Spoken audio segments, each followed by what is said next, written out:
Royal Bengal tiger জীবিত মানুষ খায় না। তার অর্থ কি? তার অর্থ হলো বাঘের মুখোমুখি মানুষ যখন হয় তখন বাঘের চেহারা দেখে মানুষের রুহু গলার কাছে এসে যায়, আত্মরা তখনই হয়। এরকম জীবনে আমার এক পজিশন হয়েছিল। লন্ডনে আমাকে আমার ভক্তরা বলল যে সাফারি পার্ক আমাকে দেখাবে। তখন চলো সাফারি পার্ক কি? যে সব জন্তু জানোয়ার ছাড়িয়ে দেওয়া, ওর মধ্যে দিয়া গাড়ি নিয়ে যেতে হবে। তাই বললাম থাবা দিয়ে যদি গাড়ির গ্লাস গ্লাস ভাঙে? তা বললো যে ওখানে পুলিশ আছে, লোকজন আছে, হর্ন জোরে বাজাইতে হবে, নিয়ম আছে, তাহলে তারা আসবে এবং বন্দুকের মধ্যে রাবারের গুলি আছে, বিষ মাখানো, ওইটা মেরে দেবে, তারপরে জন্তুটা পড়ে যাবে, তার ঘুম আসবে, তখন বেঁচে যাবে। আমি দেখার লোভ সামলাইতে পারলাম না, আর ভয় তো ঘামে গেলাম। আল্লাহ ভরসা করে গেলাম, বিশাল এরিয়া। আল্লাহ যে কত দেখাইছে গোলামের, সুবহানাল্লাহ। সারা জীবন সেজদায় পড়েও ভুলাইতে পারবো না, কত আল্লাহ দেখাইছেন, সুবহানাল্লাহ। গেট দিয়ে ঢুকলাম, লোহার বিশাল গেট, বাঘ সিংহ সব ছাড়িয়ে দেওয়া জঙ্গলের মধ্যে। তা আমরা গেছিলাম একটা ভালো সময়, সকালবেলা। সেখানে সব গোস্ত, বড় বড় গোস্ত, এগুলো খাইতে দিছে, প্রাণীরা সব গোস্ত খাওয়ায় ব্যস্ত। সেখানে মানুষগুলা, আমরা কাফের বলি আর যাই বলি, তাদের নৈতিকতা আছে। আমার দেশের বাঘগুলারে তাদের জন্য বরাদ্দ হচ্ছে গোস্ত, কিন্তু চার পায়া জন্তুরে হাড্ডি খাওয়াইয়া দু পায়া পশুগুলিতে গোস্তগুলো খাইয়ে ফেলে। পশুর চাইতে নিকৃষ্ট, ঠিক কিনা বলেন? পশুর খাদ্য নিজে খায়। যাই দেখেন আমাদের দেশের চিড়িয়াখানাগুলির অবস্থা, বাঘ শুকায় গেছে, হরিণ শুকায় গেছে, সিংহ শুকায় গেছে। তার তো শুকাবার কথা না। পরে কে খাওয়ায় জঙ্গলে?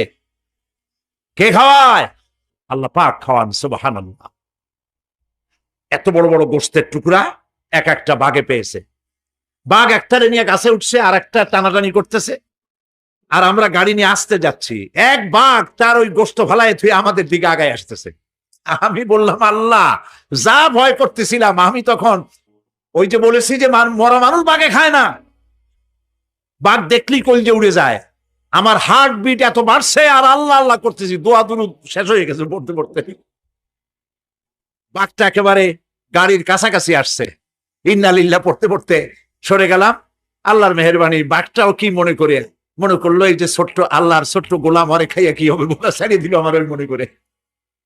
তার যা শক্তি, গাড়ির গায়ে যদি থাপ্পড় মারতো, আমার তো এটা গাড়ি ছিটকে আর এক জায়গায় পড়ে যেত। আল্লাহ বাঁচাই দিলেন, সুবহানাল্লাহ। প্রিয় ভাই সব, আল্লাহ রাব্বুল আলামিন এই সব জিনিস পৃথিবীকে দিয়েছেন। আর এইগুলি বলার পরে আল্লাহ পাক বলছেন যে এই চোখে দেখা জিনিসগুলি বললাম। কে বলতেছেন? চোখে দেখা জিনিসগুলি দেখালাম, এগুলি দেখে চোখ হলো, চক্ষুকে উন্মিলিত করার জন্য এই সব দৃষ্টান্ত আমি চোখের সামনে রেখে দিলাম।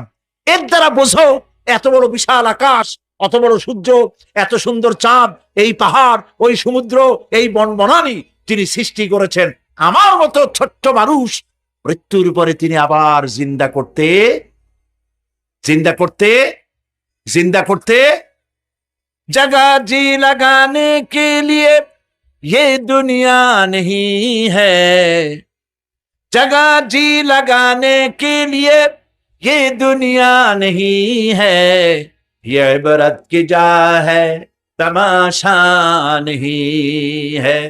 এই পৃথিবী খেল তামাশা করার জায়গা না, দেখো আর শেখো আল্লাহ পাকের অপূর্ব সৃষ্টি, নৈপুণ্যতা, কলা কুশলতা দেখো, আর সেজদা দিয়ে আল্লাহ রাব্বুল আলামিনের শুকরিয়া আদায় করো।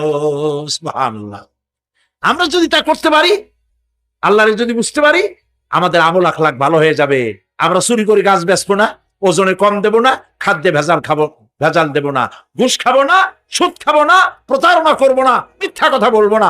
আমরা ভালো হয়ে যাব যদি এই একটি জিনিসকে বিশ্বাস করতে পারি যে আমার এই জীবন শেষ কথা নয়, আর একটা জীবন আসবে, সেই জীবনে এই জীবনের সব হিসাব দিতে হবে। হযরত ওসমান রাদিয়াল্লাহু তাআলা আনহু কবরের কাছে গিয়ে খুব কাঁদতেন। সাহাবায়ে কেরাম প্রশ্ন করেছেন, হুজুর, রাসূল করিম সাল্লাল্লাহু আলাইহি ওয়াসাল্লাম যখন জান্নাত ও জাহান্নামের ওয়াজ করেন, তখনও তো এত বেশি আপনি কাঁদেন না, যত বেশি কাঁদেন কবরের কাছে এসে, কারণ কি? হযরত ওসমান রাদিয়াল্লাহু তাআলা আনহু বলতেন, আমার সাথীরা, আমি আমার হাবিবের কাছে, আল্লাহ রাব্বুল আলামিনের রাসূলের কাছে আমি শুনেছি এই কবরটাই হলো প্রথম স্টেশন। খেলায় অস্থির, মানুষ চেনে না, শক্তি সহ্য বীর্য মনে করে সব আমার, কিন্তু কিছুই তোমার না। সময় যখন আসবে দেখবা তোমার কেউ নেই। টেলিফোনের কাছে হাত দেবা, তারও সময় পাওয়া যাবে না। তার আগেই কাম সারা। দেখেন না আমাদের দেশে পুলিশের অবস্থা দেখেন। পুলিশেরা, এরা মন্ত্রী টন্ত্রী যখন আসে খুব ফিটফাট হয়ে মন্ত্রীকে সেলুট মারে, হাত দিয়ে একটা মারে, পাও দিয়ে আর একটা মারে। আমি চিন্তা করছি যে এটার হাকিকতটা কি, বিষয়টা কি? এই যে দুইটা সেলুট, হাত দিয়ে একটা পাও দিয়ে একটা, কারণটা কি?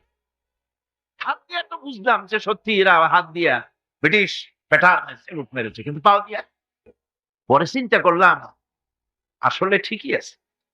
তার মানে হলো এর হাকিকত হচ্ছে যতদিন মন্ত্রী সাহেব এই সরকারের আইন মেনে, এই সংবিধান মেনে বাংলাদেশের স্বাধীনতা, স্বাধীন অস্তিত্ব, সার্বভৌমত্বকে মর্যাদা দিয়া যতদিন চলবেন এরকম মারব।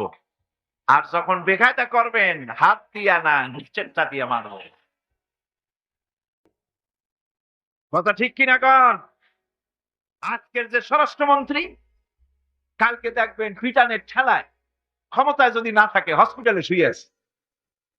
এগুলি তো আমরা পত্রিকায় দেখি, ছবি শুনতে দেখি। কথা ঠিক কিনা? এগুলি আমি বললাম কেন? এই জন্য বললাম, এটা ভুলে যাওয়া উচিত না, ক্ষমতার দম্ভে পাগল হয়ে যাওয়া উচিত না। আল্লাহ পাক বলেছেন লিনানজুরাকুম কাইফা তা'মালুন। ক্ষমতা দিয়ে আমি দেখি আমলটা কি করো, তোমার আমলটা কি হয়, কি ধরনের ব্যবহার করো জাতির সাথে, মানুষের সাথে।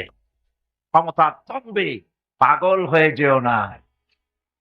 ওই যে পণ্ডিত জওয়াহরলাল নেহেরু, সেই যে বাংলা হসপিটালে গেছিল, মেন্টাল হসপিটাল, মাথায় সুন্দর টুপি, গায়ে শেরওয়ানি, চোস্ত পাজামা, হাতে ছড়ি, ইসলামী ড্রেস।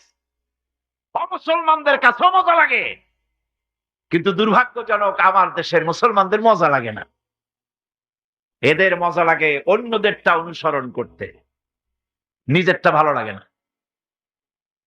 সুন্দর টুপি, সারা জীবন নেহেরু শেরওয়ানি, পাজামা, টুপি ব্যবহার করেছেন, ঠিক কিনা? এই পোশাক কার? নেহরুর বাপের? মুসলমান। আজ মুসলমানদের এই ড্রেসকে বাংলাদেশের টেলিভিশনে অমর্যাদা করা হচ্ছে। আমি পার্লামেন্টে যখন এই কথা বললাম যে বাংলাদেশের টেলিভিশন মুসলমানদের দাড়ি আর টুপি নিয়ে উপহাস করে, আমার পাশের থেকে একজন ট্রেজারি বেঞ্চ থেকে বলল, আপনি মিথ্যা বলছেন, আল্লাহর গজব হবে আপনার উপরে। আমি বললাম, ওয়েট অ্যান্ড সি, গজব কার পরে হয় আমরা দেখি, অপেক্ষা। ভিলেন পার্টে যে অভিনয় করে টিভিতে, নাটকে, সিনেমায়, একটা খারাপ চেয়ারম্যান, একটা খারাপ লোক অভিনয় করার জন্য যাকে আনা হয় তার মাথায় একটা টুপি থাকে কিনা, টেলিভিশনে থাকে কিনা, লম্বা একটা জামা থাকে কিনা, মুখে দাড়ি থাকে কিনা, কাঁধে একটা রুমাল থাকে কিনা। এবার আমি প্রশ্ন করি, মুসলমানদের মাথার টুপি কি জামাত ইসলামী? মুসলমানদের দাড়ি আর লম্বা জামা কি শিবিরে? এই দাড়ি আর টুপি রাসূলুল্লাহ সাল্লাল্লাহু আলাইহি ওয়াসাল্লামের। সুতরাং 12 কোটি মানুষের, 12 কোটি তৌহিদি জনতার রেভিনিউ নিয়ে, তাদের নিয়ে রাসূলুল্লাহর সুন্নতের সাথে যারা বেয়াদবি করে, আল্লাহর রাব্বুল আলামিন এবং গজবে তাদেরকে নিবেদিত করে।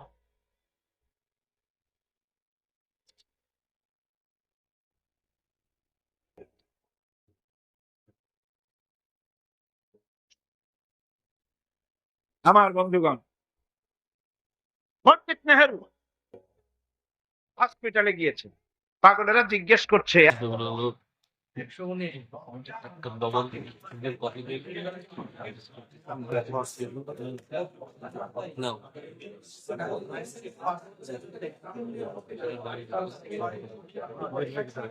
এটা আমার আশা নিয়ে তো গরিব মানুষ তো একদম ঠিক ফটোটা দেখে দিলে খুব ভালো হয়। আমার এটা তো বড় হয় ছোট লম্বাটা 5.5 ফিট আরেক পাশ পিলারটা 9 ফিট।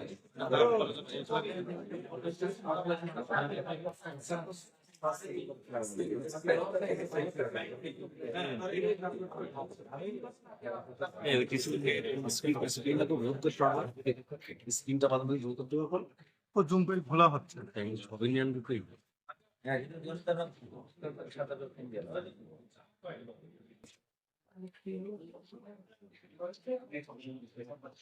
তাও দিন হয় স্যার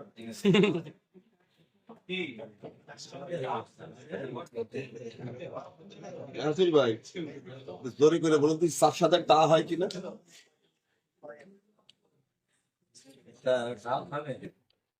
আমি স্যার কেকটা নিয়ে আসতে বলেন, কেকটা নিয়ে আসতে। হ্যাঁ আমি বললাম আগে কি বললাম নিয়ে আসতাম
নারায়ণপুর যা হচ্ছে সঙ্গে সঙ্গে আমরা কাজ করছি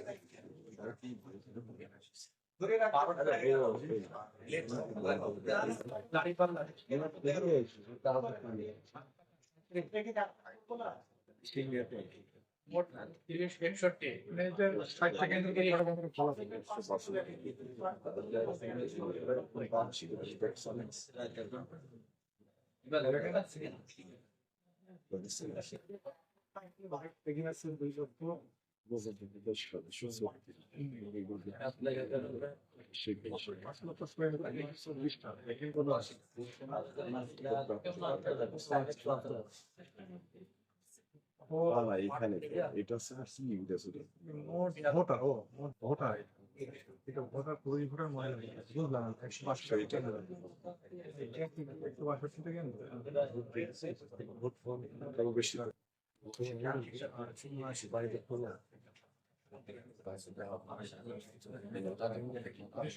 অনেক আছে আর আমি পাইছি মাত্র একটা সনদি একটা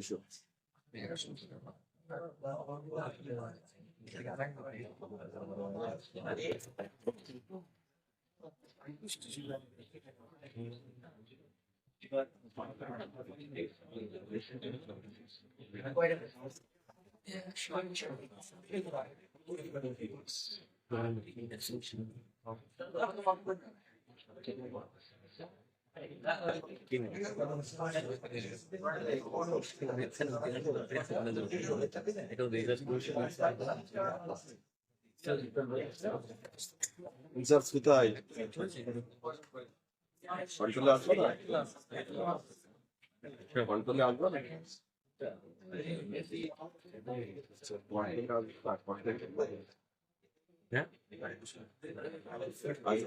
আসলে ওই যে আপনি আমাদের ছেলের আমাদের ছেলে মারা গেছে করতে আছে ডিস্ট্রিক্টের ওইটার সিলেকশন করে আমার কাছে ওই ঢাকায় যা পাঠিয়েছিলাম তাই আছে আর আমরা কন্ট্রোল টোটাল ইয়ে দিচ্ছি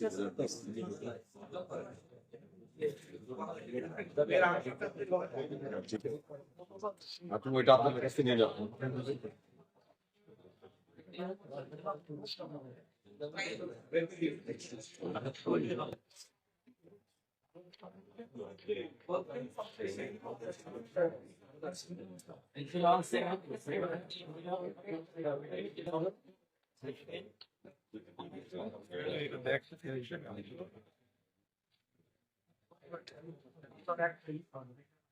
এই যে ব্যাগটা আছে।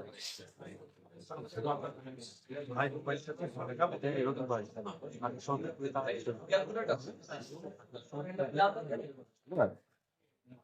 রেকর্ড হয়ে যেত আসলে শপিং আসলে করে তারাকে অর্থে সারে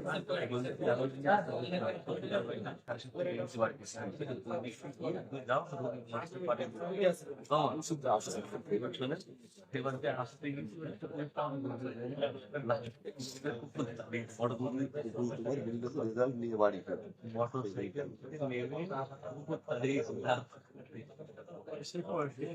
এখানে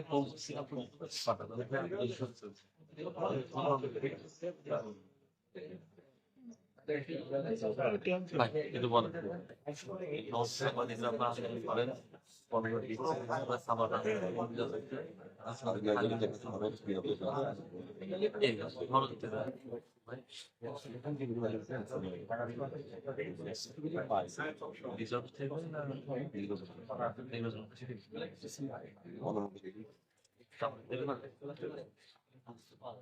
কিভাবে দেবেন লিস্ট স্পেশাল ওই লিস্ট অনুযায়ী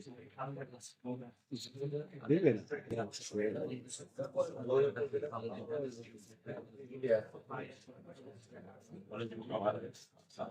এরকম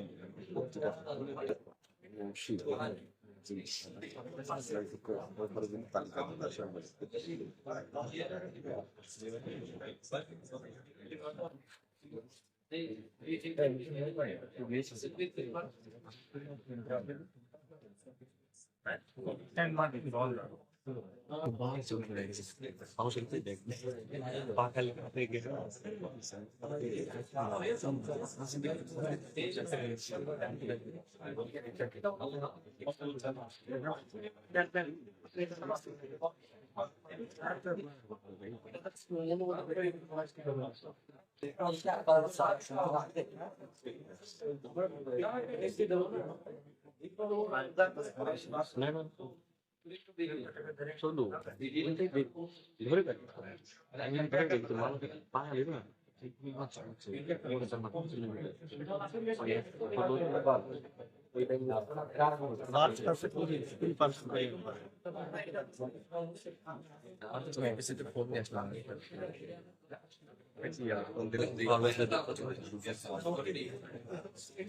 কবে কালকে কিন্তু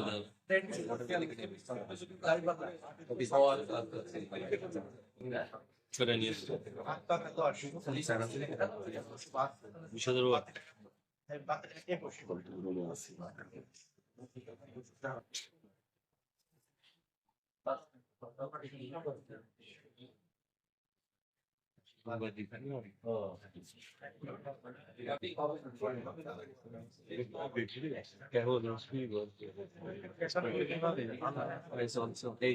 আমি তো বাড়ি বাড়ি ওই হাজারটি দিবে তুমি তো ওখানে তুমি পরে আমরা মনে করো সব আলহামদুলিল্লাহ ভালোই করে ইরান দুই বই দাও তো ভালোই লাগে ওরা সবাই সব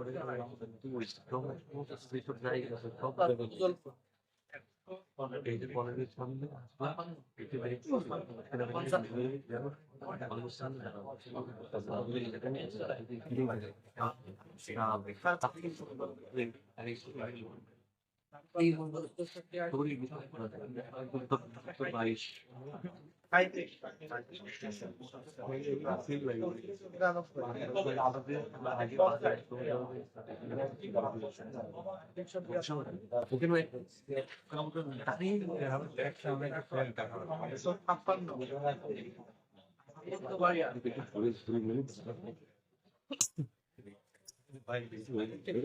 এই যে ভাই ফলাফলের বিষয়টা একটু যদি জানাতেন আপনি, এবং কি দেখছেন এখানে এসে, মানে কি দেখছেন একটু বলেন ভাই। শেষ খবর পাওয়া পর্যন্ত চুয়াডাঙ্গা জেলা প্রশাসকের কন্ট্রোল রুম থেকে আমরা যে তথ্য পেয়েছি, চুয়াডাঙ্গা ১ আসনের ৭৭টি কেন্দ্রে দাঁড়িপাল্লা ৯৫,০০০ ভোট পেয়েছে এবং একই কেন্দ্রে, অর্থাৎ একই সংখ্যক কেন্দ্রে ৬৩,০০০ ভোট পেয়েছে। বাদ বাকি তথ্য আমরা চুয়াডাঙ্গা জেলা প্রশাসকের কন্ট্রোল